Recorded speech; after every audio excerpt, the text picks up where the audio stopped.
de viver de YouTube, fazer seu próprio horário, trabalhar de onde você quiser e principalmente gerar muita receita? Quer garantir sua vaga e iniciar seus estudos agora mesmo? Basta você clicar no botão aí embaixo.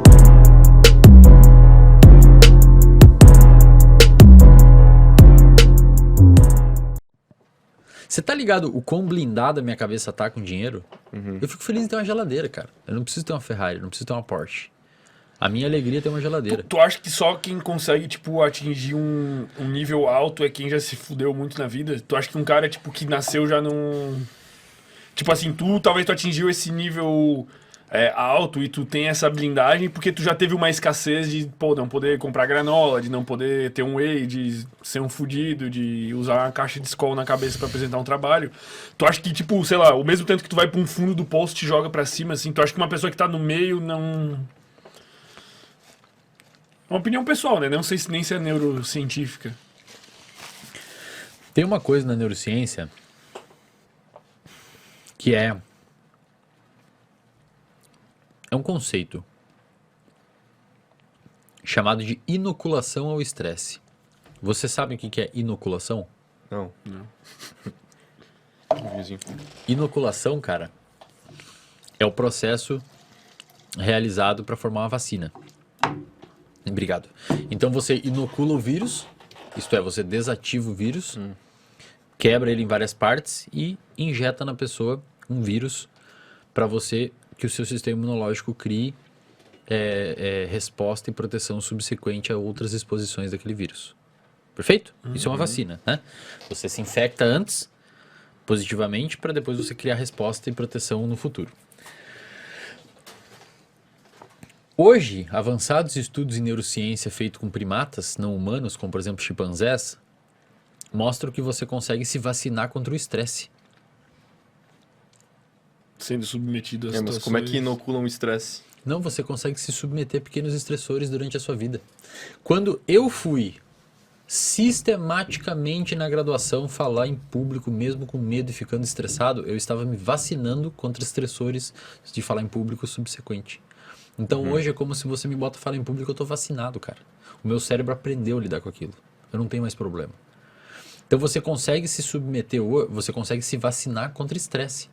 E isso foi muito bem demonstrado em vários experimentos, cara. Você tem um eixo no seu cérebro de resposta ao estresse. Chama eixo HPA. Hipotálamo, pituitária, adrenal. Então quando a sua amígdala, que é a estrutura do cérebro que detecta perigo, identifica uma potencial situação estressora, ela avisa o seu hipotálamo.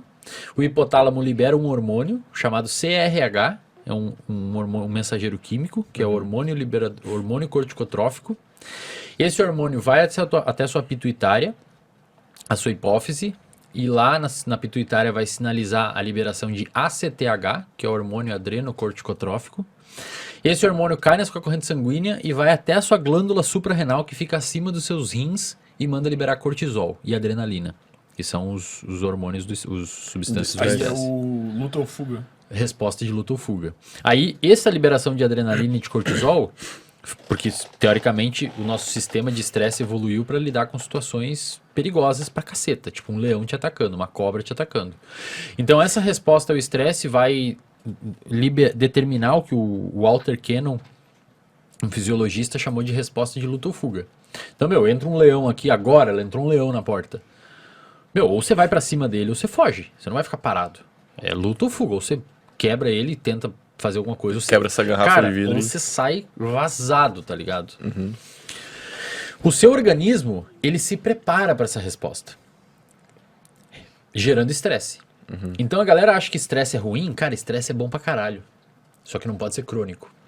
Estresse agudo é muito bom. Melhora a memória, melhora a performance. Por exemplo, hoje que a gente chegou aqui, talvez alguém estava um pouco estressado antes de começar. É bom, porque você foca, você organiza, você pensa, isso liga você. Você não fica sonolento. Então o estresse agudo é gostoso, é importante. E o nosso cérebro gosta desses estresses agudos. Tanto é que a gente paga caro pra ir numa montanha-russa. É uma coisa que te estressa. Pra tu se estressar. Exato, mas é mesmo. Então pensa assim, esse cortisol e essa adrenalina, uma vez liberada na sua corrente sanguínea, vai agir em vários sistemas fisiológicos para preparar o seu corpo para responder de luta ou fuga. Então vai aumentar a dilatação dos seus bronquíolos no seu pulmão, fazendo você conseguir captar mais oxigênio. Vai dilatar sua pupila, fazendo você enxergar melhor. Vai mandar o seu fígado fazer glicose no processo de gliconeogênese, para você ter mais energia. Vai liberar uma série de endorfinas e analgésicos endógenos, fazendo você ficar mais anestesiado e não sentir dor. Afinal de contas, se você está lutando com um leão, a última coisa que você tem que sentir é a unha sua que está encravada, né? Imagina. Tanto é que muitas vezes você está numa luta ou num jogo de futebol, você se machuca e nem sente. Você sente só depois. Acidente de carro. Você sente só depois, cara, que tá lenhado ali, porque o seu cérebro não ignora aquilo, porque não é importante no momento. Eventualmente pode, inclusive, liberar o que você tem no seu intestino e na sua bexiga, para diminuir o peso, caso você precise correr. Então você se caga nas calças e se mija, porque é pesado, não é bom ter aquilo ali. Enfim, você orquestra, o seu coração bate mais rápido, toda uma resposta, seu intestino para, porque não precisa fazer digestão naquela hora. Ocorre toda uma resposta de luta ou fuga. O problema é que muitas vezes a gente tem essa resposta de luta ou fuga em casa, no sofá, pensando no trabalho. Então você não está num ambiente que você precisa dessa energia. Então isso cronicamente é péssimo.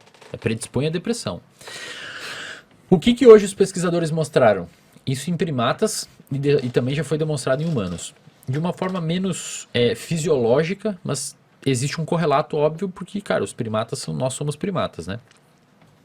Eles mostraram que se você pega um chimpanzé, que é praticamente um primo nosso muito próximo, e você... Cara, a gente é muito parecido com o chimpanzé. O chimpanzé não faz isso. E as cordas vocais são diferentes se eles não conseguem produzir voz. E o córtex pré-frontal deles é um pouco menos complexo que o nosso. O resto é muito parecido. Se você pega um chimpanzé e você estressa ele, não de forma tão grande e nem por tanto tempo, e principalmente esses pequenos estresses na infância e na adolescência do chimpanzé, quando ele for adulto e ele for submetido a algum estresse, essa atividade desse eixo que eu falei, eixo HPA, hipotálamo, pituitário adrenal, tem uma atividade reduzida quando comparado a quem não foi estressado. Fica na casca. É como se aquilo não estressasse tanto ele. Não ligou tanto o eixo de estresse dele. Então, respondendo a sua pergunta sobre pessoas que se fuderam ou que vieram do nada, eu não esqueci da sua pergunta. Bem respondida essa. Eu não esqueci da sua pergunta. Nossa senhora, velho. Não significa que a pessoa não vai... a pessoa que nasce em berço de ouro não vai se desenvolver. Porque muitas vezes o pai manja disso. O pai e a mãe sabem disso. Agora, eu arrisco a dizer que pessoas que foram muito mimadas tendem a se fuder mais na vida. Por quê? Porque eles não foram vacinados Inibiu contra o o estresse. estresse, né? Cara, qualquer coisa é um pico de cortisol gigantesco.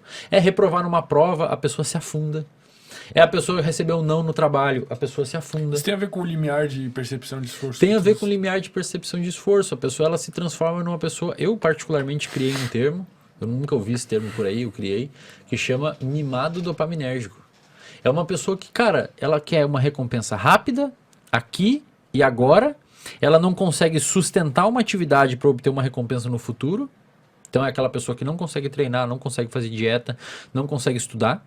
É só, eu quero agora, eu quero chocolate, eu quero o TikTok, eu quero o álcool, eu quero cigarro, eu quero sair com os amigos, eu quero beber. É uma pessoa que não consegue estender uma recompensa. Agora, se isso é determinado pelo dinheiro que a pessoa herdou ou não, eu acredito que não, cara. Agora, se a pessoa foi muito protegida, isso pode prejudicar a saúde mental dela no futuro. Que pessoa que é essa, cara? É uma pessoa que você larga no meio de São Paulo hoje, ela não sabe pegar um ônibus, ela não se vira, ela não fala. E aí, meu, como é que eu faço? Me ajuda aí, esconde aqui, se resolve ali, dá os corre, tá ligado? Essa pessoa é uma pessoa mais propensa a responder a estresse. E tem que lembrar que quanto mais alto esse cortisol fica por mais tempo, aumenta a predisposição a desenvolver depressão. Hoje, muitas pessoas não sabem, o estresse crônico, o estresse por muito tempo, é um dos, se não o principal fator de risco para o desenvolvimento de depressão. Então é aquela pessoa que fica estressada muito tempo e ela começa a desenvolver o que a gente chama de anedonia. Ela não consegue mais sentir prazer com as coisas. Ela até eventualmente curte, fazer uma coisa aqui ou ali, mas algumas coisas, sair com os brothers, jogar futebol, sair comer uma pizza com as amigas, fazer esporte, coisas que antes ela gostava, ela não responde mais sentindo prazer a essas coisas. Isso é tratável? É tratável, e quando você vê o cérebro de uma pessoa assim, o estresse, o excesso de glicocorticoides, como por exemplo o cortisol, cronicamente falando, leva à morte de neurônios produtores de dopamina na área tegmentar ventral, que vai até o córtex pré-frontal. Você tem várias vias dopaminérgicas no seu cérebro. Você tem 5 descritas. 3 são de importância aqui. A via nigroestriatal, que tem a ver com o movimento, que sai da substância nigra e vai até o estriado dorsal, que é a via dopaminérgica que está degenerada em pacientes que têm Parkinson, por isso que eles têm problema motor. A via mesolímbica, que sai da área tegmentar ventral e vai até o sistema de recompensa, que é a via da recompensa rápida. E a via mesocortical, que sai da área tegmentar ventral e vai até o córtex pré-frontal, que é a via envolvida com sustentação de atenção, que o paciente com TDAH tem prejudicado essa via, e é a via envolvida com o atraso de recompensa, que é você falar assim, eu não vou comer o doce hoje porque eu tenho nutricionista daqui 2 semanas e eu quero melhorar o meu percentual de gordura. Então eu estou atrasando uma recompensa, eu não quero essa agora para pegar depois. A pessoa que sofre estresse crônico por muito tempo, ela começa a ter morte desses neurônios, cara. Então o que acontece com uma pessoa com estresse pra caralho e por muito tempo? Ela começa a ficar impulsiva, começa a beber, começa a fumar, começa a comer demais. Por quê? Porque os neurônios dessa região que fazem o atraso da recompensa estão morrendo. Diminui as sinapses daquela região. Mas isso que eu perguntei, tipo, se é tratável, a pessoa chega a recuperar fisicamente, assim, tipo, esses neurônios? Cara, o que acontece é assim, para você ter morte neuronal sustentada significativa, é preciso ficar 20, 25 anos assim, num quadro de estresse fudido. Agora, o que você pode ter dentro de 5 dias, 7 dias estressado, é uma redução das sinapses, que são ponto de contato entre 2 neurônios. Fica mais burro. Não é que fica mais burro. Se, por exemplo, se você tem um neurônio que tem uma arborização dendrítica, várias sinapses, e aquele grupo de neurônio é envolvido por inibir o seu comportamento de buscar álcool, então quando aqueles neurônios estão ali bonitinho, ele consegue frear. É uma via chamada de no-go. Não vai. Então o neurônio liga, é como se fosse o freio do seu cérebro. Freou. Se você começa a ficar estressado, o neurônio não morre. O DNA, o núcleo do neurônio, onde está a mitocôndria tem também no terminal sináptico, mas onde está o DNA no neurônio, você vai ter 4 neurônios ali inibindo o seu comportamento de busca por álcool. Esses neurônios é como se fosse uma árvore, tem galhos. E na pontinha desses galhos são as sinapses. Esses galhos, eles são retráteis, dependendo de como o seu cérebro está exposto a alguma coisa, eles podem retrair ou podem aumentar, dentro de um dia. Então agora talvez vocês estejam fazendo novas sinapses para absorver o conteúdo que eu estou passando para vocês. Por isso que muitas vezes cansa estudar, porque você está formando novas sinapses, novos pontos de contatos entre os neurônios. Só que eventualmente se você se estressar, você pode ter uma retração, então morre sinapses, mas os 4 neurônios estão ali ainda. Só que eles não estão funcionando muito sinapse. bem. Eles não estão funcionando muito bem. Aí o que acontece? É uma pessoa que é estressada, os neurônios estão ali, não morreram. Vão morrer depois de anos estressado cronicamente. Aí morre. E isso já tem estudos que mostram. O cérebro de uma pessoa estressada cronicamente é menor. Morre mesmo. E morreu já era. Não, e morreu não tem o que fazer. Morreu o neurônio já era. Gostou desse corte? Se gostou, dê o seu like. Se você ainda não é inscrito no canal, inscreva-se. Aproveite para compartilhar esse e outros vídeos do canal, pois assim nos ajuda a trazer mais e mais vídeos. Contamos com você!